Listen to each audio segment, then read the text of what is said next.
মোবাইলে কোরআন তেলাওয়াত শুনলে সওয়াব হবে কিনা খুব গুরুত্বপূর্ণ একটি বিষয়। আমরা অনেকেই কিন্তু এখন মোবাইলের মাধ্যমে কোরআন তেলাওয়াত শুনি এবং মোবাইলে কোরআন তেলাওয়াত করি। মোবাইলে কোরআন তেলাওয়াত যদি আপনি না পড়তে পারেন বা কুরআনুল কারীম যদি আপনি না পড়তে পারেন, তাহলে কুরআনুল কারীম শুনবেন বা কোরআন পড়তেও পারেন, আবার মোবাইলেও মাধ্যমে শুনবেন, তাহলে আপনার সওয়াব হবে কিনা খুব গুরুত্বপূর্ণ একটা বিষয়। আজকে অধিকাংশ ইয়াং যারা, তারা বেশিরভাগ কুরআনুল কারীমের তেলাওয়াত তারা মোবাইলের মাধ্যমে শোনে। এটা খুবই ভালো বিষয় যে আজকে যুবকেরা গান বাজনা ছেড়ে দিয়ে বিভিন্ন নাটক সিনেমা এগুলো বাদ দিয়ে তারা কুরআনুল কারীমের তেলাওয়াত শুনছে।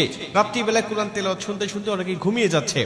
আর কোরআন তেলাওয়াত শুনলে আপনার সওয়াব হবে কিনা এ ব্যাপারে আল্লাহ পাক স্বয়ং নিজে কুরআনুল কারীমের মধ্যে উত্তর দিয়েছেন। আল্লাহ বলছেন, ওয়াইদা কুরিয়াল কুরআনু ফাসতামিউ লাহু ওয়া আনসিতু লাআল্লাকুম তুরহামুন। আল্লাহ পাক বলছে, যখন কুরআনুল কারীমের তেলাওয়াত হয় তখন তোমরা চুপ থাকো, তোমরা কথা বলো না। ওয়াইদা কুরিয়াল কুরআনু ফাসতামিউ লাহু ওয়া আনসিতু লাআল্লাকুম তুরহামুন, এবং মনোযোগ সহকারে তোমরা শ্রবণ করো, আশা করা যায় যে আল্লাহ পাকের রহমত তোমাদের উপর বর্ষিত হবে। আল্লাহর কোরআন আপনি শুনবেন মোবাইলের মাধ্যমে হোক আর কারো কণ্ঠে হোক আর সামনাসামনি হোক, আপনি যখনই কুরআনুল কারীমের তেলাওয়াত শুনতেছেন তখনই আল্লাহ আপনার উপরে রহমতের বারিধারা বর্ষণ করছেন। অতএব মোবাইলের মাধ্যমে আপনি কোরআন তেলাওয়াত শুনতে পারবেন, এটা হলো প্রথম নম্বর কথা।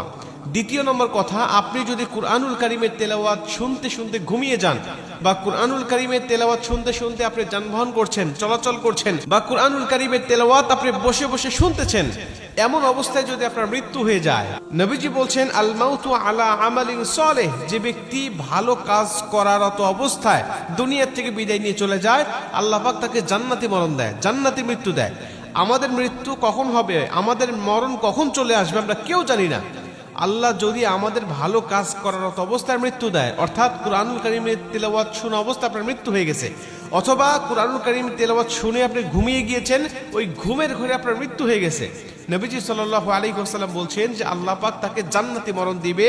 শুধুমাত্র তাকে সওয়াব নয়, বরং মরণটা জান্নাতি হয়ে যাবে। আর কোনো ব্যক্তি যদি জান্নাতি মরণ পেয়ে যায়, তার কবরে, হাসরে, মিজানে, ফুলচিরাতে কোথাও তার কোনো বাধা নাই, কোথাও তার কোনো টেনশন নাই, সরাসরি আল্লাহর 10টি পৃথিবীর সমান একটি করে জান্নাত তার জন্য অপেক্ষমান। মুসলমান ভাইরা আমার, এজন্য আল্লাহ পাকের কুরআনুল কারীমের তেলাওয়াত আপনি করবেন। যদি কুরআনুল কারীমের তেলাওয়াত করার পাশাপাশি কুরআনুল কারীমের তেলাওয়াত আপনি শুনতে চান, তাহলে অবশ্যই আপনি কুরআনুল কারীমের তেলাওয়াত আপনি শুনতে পারবেন। যদি সামনাসামনি কাউকে না পান কুরআন তেলাওয়াত শোনার জন্য, বা সামনাসামনিও আপনি শোনেন, আবার মোবাইলের মাধ্যমে আপনি শুনতে চান, তাহলে আপনি অবশ্যই শুনতে পাবেন। এতে কোনো সন্দেহ নাই, এতে কোনো সমস্যা নাই। বরং যতক্ষণ আপনি কুরআনুল কারীমের তেলাওয়াত শুনতে থাকবেন, ততক্ষণ পর্যন্ত গুনাহ থেকে বেঁচে থাকতে পারবেন। এবং যতক্ষণ কুরআনুল কারীমের তেলাওয়াত আপনি শুনবেন, ততক্ষণ পর্যন্ত আপনার আমলনামায় ফেরেশতারা সওয়াবগুলোই লিখতে থাকবে। যতক্ষণ আপনি কোরআন তেলাওয়াত শুনবেন, ততক্ষণ গুনাহ থেকেও মুক্ত থাকবেন, আবার ফেরেশতারাও আপনার আমলনামায় সওয়াবগুলো লিখতেই থাকবে। শুধুমাত্র তাই নয়, আল্লাহ পাক বলছে তার উপরে রহমতের বারিধারা বর্ষণ হয়। আল্লাহ পাকের রহমতের বারিধারা যদি আপনার উপরে বর্ষণ হয়, আপনার কোনো চিন্তা থাকবে না, ডিপ্রেশন থাকবে না, টেনশন থাকবে না। দুনিয়ার জমিনে আপনিই হবেন একমাত্র সুখী মানব, দুনিয়ার জমিনে আপনিই হবেন একমাত্র সবচাইতে সুখী মানব। অতএব কুরআনুল কারীমের তেলাওয়াত যে ব্যক্তি যত বেশি শুনবে, আল্লাহ তার উপরে তত বেশি রহমত নাজিল করবে, তার সওয়াবের পাল্লা তত বেশি ভারী হবে এবং সে পাপ থেকে তত বিরত থাকবে। এজন্য কুরআনুল কারীমের তেলাওয়াত, সেটা মোবাইলে হোক আর কারো সামনাসামনি হোক, যত শুনবেন তত ভালো, যত পড়বেন তত ভালো। আল্লাহ অবশ্যই আমাদের যেন বেশি বেশি কোরআন শোনার তৌফিক যেন দান করে।